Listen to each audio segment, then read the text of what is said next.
Hi കൂട്ടുകാരെ, പുതിയൊരു വീഡിയോയിലേക്ക് എല്ലാവർക്കും സ്വാഗതം. അങ്ങനെ ഇനി ഈ വസുന്ധര വളരെ ദേഷ്യപ്പെടുകയാണ്. വസുന്ധര പറയാണ്, എനിക്കറിയാം പ്രണവിനെ ഇങ്ങോട്ടേക്ക് കൊണ്ടുവരാൻ. നീ അങ്ങനെ സ്വത്തുക്കളെല്ലാം നിൻ്റെ കൈക്കലാക്കുക എന്നുള്ള നിൻ്റെ തീരുമാനം ഉണ്ടല്ലോ, അതൊരിക്കലും നടക്കില്ല. പ്രണവിനെ ഞാൻ ഇങ്ങോട്ടേക്ക് കൊണ്ടുവരുമെന്ന് പറയുമ്പോൾ അവിടെ ഗൗതം പറയുന്നുണ്ട് കേട്ടോ, എന്നാൽ നിങ്ങളൊരു പണി ചെയ്യേ, പ്രണവിനെ കേസും കൂട്ടവും കാര്യങ്ങൾക്കും ഒന്നും നിങ്ങൾ പോകണ്ട. പ്രണവിനെ ഒരു 6 മാസം ഇവിടെ നിർത്തിത്തരാൻ പറ്റുമോ?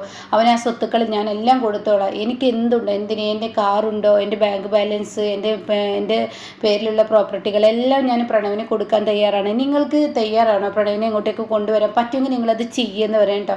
അപ്പോൾ വസുന്ധരക്ക് ദേഷ്യം പിടിക്കണം. വസുന്ധര പറയണേ, നിങ്ങളെന്നെ പൂട്ടിയിട്ടതിനൊക്കെ കണക്ക് പറയാം. അപ്പോഴേക്കും ഉടൻ തന്നെ പാറു പറയണേ, ഇതാണ് ഇവളെ തുറന്നു വിട്ടാലുള്ളത്, നീ അനുഭവിച്ചോ എന്നൊക്കെ പറയാൻ കേട്ടോ.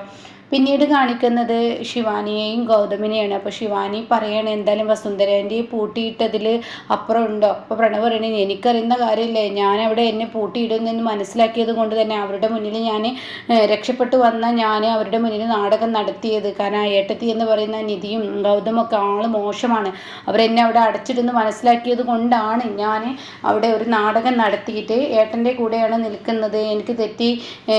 എനിക്ക് ഇതുവരെ തെറ്റിദ്ധാരണയായിരുന്നു, എൻ്റെ തെറ്റുകൾ ഞാൻ തിരുത്തി എന്നുള്ള ലെവലിൽ ഞാൻ നിന്നിട്ട് അവിടെ നിന്ന് പെട്ടെന്ന് രക്ഷപ്പെട്ടത്. വസുന്ധരാൻ്റെ അവിടെ അകപ്പെട്ടു എന്ന് ആക്കിയപ്പോഴാണ് എന്ന് പറയട്ടോ.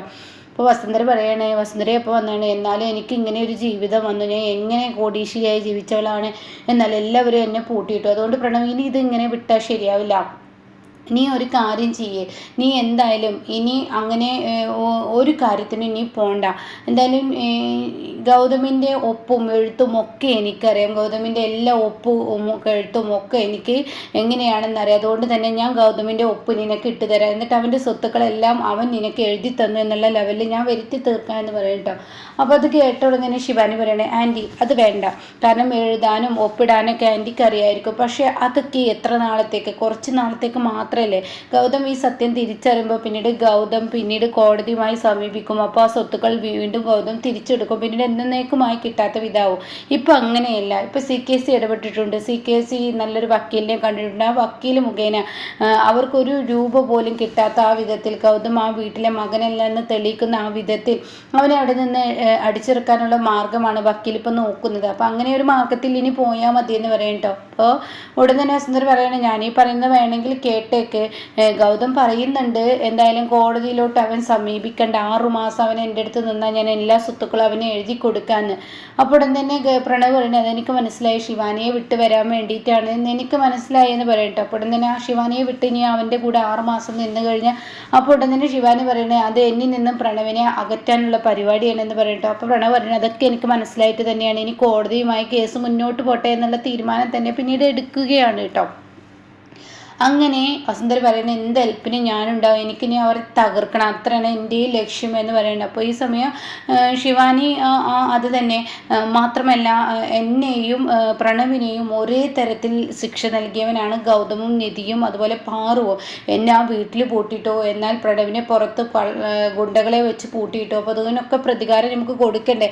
അവന് നടുത്തെരുവിൽ നിൽക്കണം, അവനും അവളും, എന്നിട്ട് ഒരു രൂപക്ക് പോലും കയ്യിലില്ലാതെ അവർ തെണ്ടണം എന്നൊക്കെ പറയട്ടോ. അപ്പോൾ ഈ സമയം ശിവാനിങ്ങനെ നോക്കുകയാണ്, ഇവർ രണ്ടാളെയും പൂട്ടിയിട്ടോ, പ്രണവിനെ പൂട്ടിയിട്ടോ, ഇതൊന്നും ഗൗതമല്ല എന്നുള്ളത് വെട്ടി തുറന്നാൽ പറയാൻ പറ്റത്തില്ലല്ലോ. ആ ഒരു പ്രതിസന്ധിയിൽ നിൽക്കുകയാണ് കേട്ടോ. പിന്നീടാണെങ്കിലോ ഇവർ ഈ പറയുന്ന നിർമ്മലയും പാറുവും ഇങ്ങനെ ഇരിക്കുകയാണ്. അപ്പം ഇങ്ങനെ അവർ പച്ചക്കറി കട്ട് ചെയ്യുന്ന സമയമാണ്. അപ്പം നിർമ്മലയുടെ മനസ്സിൽ വിഷമമാണ്, ഈ വീട്ടിലെ വേലക്കാരി ഇവൾ എന്തിനാ അങ്ങോട്ടേക്ക് വന്നിരിക്കുന്നത്, വേലക്കാരി എന്ന ഉപമ കേൾക്കുമ്പോൾ തനിക്ക് വല്ലാത്തൊരു വിഷമം തന്നെ തൻ്റെ മനസ്സിൽ വരികയാണ് കേട്ടോ.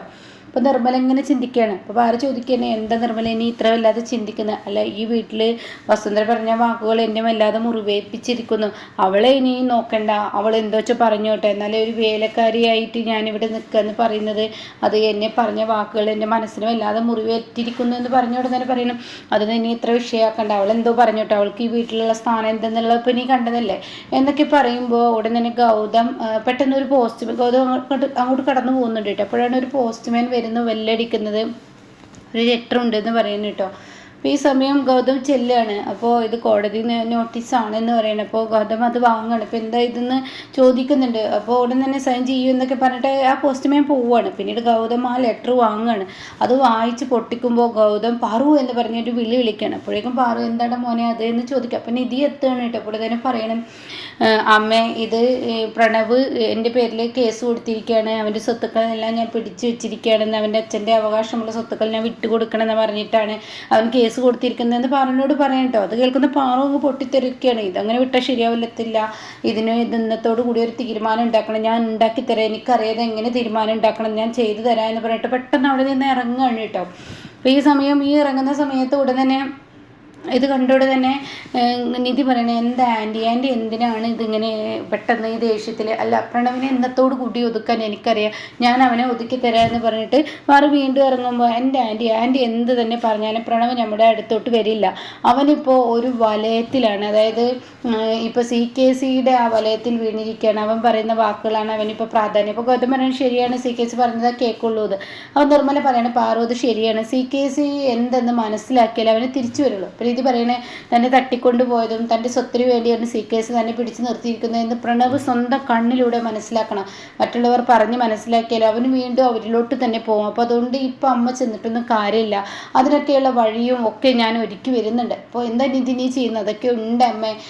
ആൻറ്റി നിങ്ങൾ എന്തായാലും മിണ്ടാണ്ടിരിക്കുക, ഓരോ വഴിയും CKCയെ കുടിക്കാനുള്ളതും CKC തന്നെ തൻ്റെ വായ കൊണ്ട് എല്ലാം തുറന്നു പറയുന്ന ഒരു നിമിഷത്തേക്ക് ഞാൻ എത്തിച്ചേർക്കുന്നുണ്ടെന്നൊക്കെ ഇങ്ങനെ പറയണം.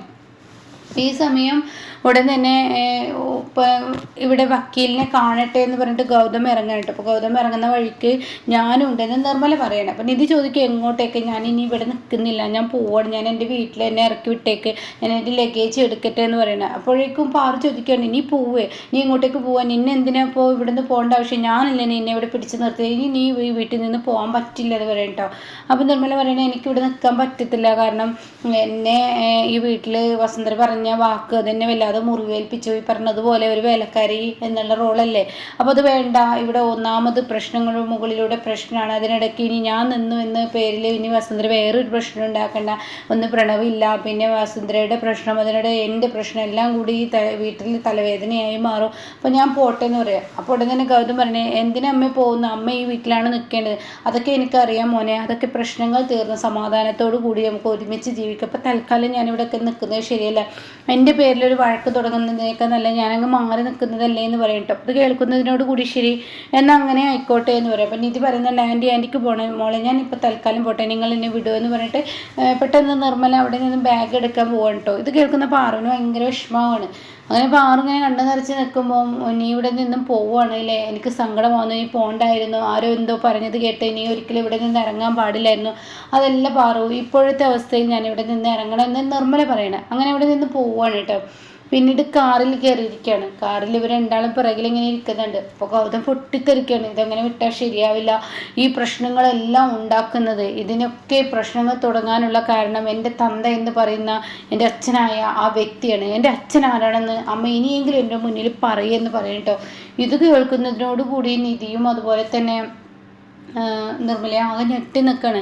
അമ്മ ഇനി വൈകിക്കരുത്, എൻ്റെ അച്ഛൻ ആരെന്നുള്ള സത്യം പുറത്ത് വന്നാലേ ഇനി ഇതിനൊക്കെ തീരുമാനമാവുള്ളൂ, അതുകൊണ്ട് ഇനി അധികം വൈകിക്കണ്ട, എൻ്റെ അച്ഛൻ ആര് എന്ന് പറഞ്ഞിട്ട് ഗൗതം ചൂടായും കൊണ്ടിരിക്കുകയാണ് കേട്ടോ. അപ്പോൾ ഇങ്ങനെയൊക്കെയുള്ളൊരു എപ്പിസോഡാണ് ഇനി വരുന്നത് കേട്ടോ.